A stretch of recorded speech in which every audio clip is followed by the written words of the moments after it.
Bienvenue dans ce nouveau chapitre. Aujourd'hui, nous allons découvrir un composant incontournable de React Native, le Scroll View. Imaginez une situation où le contenu de votre application dépasse la taille de l'écran. Par exemple, une longue liste d'images, de textes ou d'articles. Comment permettre à l'utilisateur de parcourir tout ce contenu? C'est là que le Scroll View intervient. Scroll View est un composant simple mais puissant qui permet de rendre vos interfaces scrollables, que ce soit verticalement ou horizontalement. Nous allons voir ensemble comment l'utiliser, ses propriétés principales et quelques bonnes pratiques. Commençons par configurer un exemple simple. Voici la structure de base de notre fichier. Il suffit de importer ScrollView. Ce code crée une série de blocs colorés avec du texte que nous avons déjà stylisé. Remarquez l'utilisation du composant ScrollView qui entoure tout le contenu. Essayons-le. Voici notre application avec plusieurs blocs. Grâce à ScrollView, vous pouvez faire défiler verticalement pour voir tous les éléments, même ceux qui ne rentrent pas initialement dans l'écran. Regardons rapidement le code. Le composant ScrollView agit comme un conteneur pour tout le contenu défilable. Les blocs sont simplement des views stylisés pour ressembler à des cartes. ScrollView rend tout ce contenu scrollable.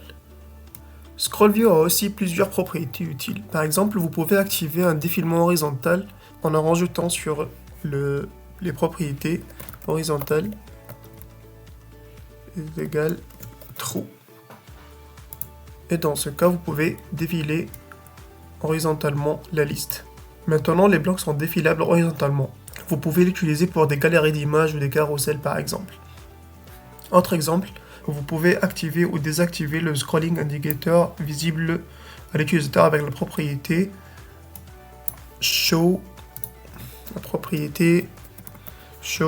horizontal scroll indicator et on lui donne la valeur false. Et dans ce cas, on ne le verra pas sur l'écran. Cette propriété peut être utilisée pour masquer la barre de défilement, offrant une expérience utilisateur plus propre. Un point important à noter, ScrollView cherche tout son contenu en mémoire. Cela peut devenir problématique si vous avez une très longue liste d'éléments, car cela risque d'impacter les performances de votre application. Dans ce cas, il est préférable d'utiliser Flatlist. Voyons maintenant le Flatlist. Le Flatlist est un composant optimisé pour afficher des listes de grande taille. Flatlist ne charge que les éléments visibles à l'écran, ce qui améliore les performances tout en conservant une expérience fluide pour l'utilisateur. Commençons par un exemple de base. Voici le code pour configurer une liste simple avec Flatlist. Dans cet exemple, nous avons créé une liste simple en utilisant un tableau data constant qui contient des objets représentant chaque élément avec un ID et un title. Flatlist prend deux propriétés principales, data et render item. Voici notre application en action. Vous voyez que la liste est défilable et que chaque élément est affiché dans un style simple. Examinons le code en détail. Data, cette propriété contient les données que Flatlist doit afficher. Ici, nous utilisons le tableau data. Key extractor, elle est utilisée pour attribuer une clé unique à chaque élément de la liste. Cela permet à React Native de suivre les changements efficacement. Render item, c'est une fonction qui détermine comment chaque élément doit être affiché. Dans cet exemple, nous affichons chaque élément dans une vue stylisée avec un texte. Grâce à cette propriété, Flatlist gère automatiquement le défilement et ne charge que les éléments visibles, ce qui est parfait pour des longues listes. Ajoutons une interaction pour rendre notre liste plus dynamique, par exemple pour afficher un message lorsqu'un élément est sélectionné. En rajoutant directement l'entourage du view, du rendered item, à un composant touchable opacity. C'est une zone en fait de clic qu'on peut cliquer et on lui rajoute le prep en press qui renvoie une alerte avec un message item selected. On lui dit you selected item.title et on le ferme ici.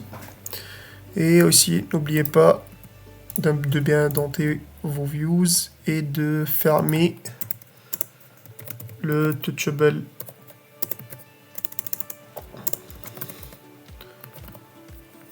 opacity.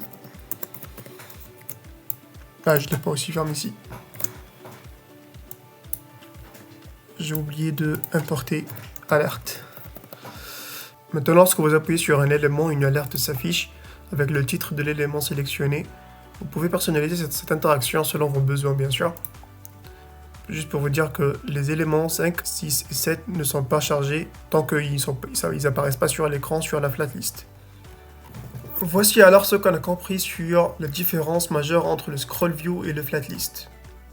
La différence majeure entre scroll view et flatlist réside dans leur gestion de performance et leur comportement avec des listes longues. Scroll view, il comporte tout le contenu en mémoire.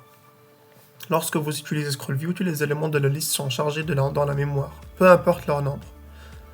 Cela peut entraîner des ralentissements ou même des plantages si la liste contient beaucoup d'éléments, alors que flatlist ne charge que des éléments visibles à l'écran. Cela est parfait pour des listes longues car il économise de la mémoire et améliore les performances. Leur cas d'utilisation, scroll view convient pour du contenu limité et fixe comme des écrans contenant des sections ou des blocs défilants prédéfinis. Flatlist est adapté pour des données dynamiques ou volumineuses comme une liste d'articles de produits dans une boutique ou des messages dans une application de chat. Les performances scroll view peuvent causer des problèmes de performance si le contenu est volumineux car tout est rendu dès le départ. Flatlist, meilleure optimisation pour des longues listes grâce à un rendu visuel. En résumé, si vous travaillez avec une longue liste ou des données dynamiques, Flatlist est le meilleur choix. Utilisez scroll view pour du contenu limité ou statique. Dans la prochaine vidéo, nous allons voir comment intégrer des images dans notre application mobile.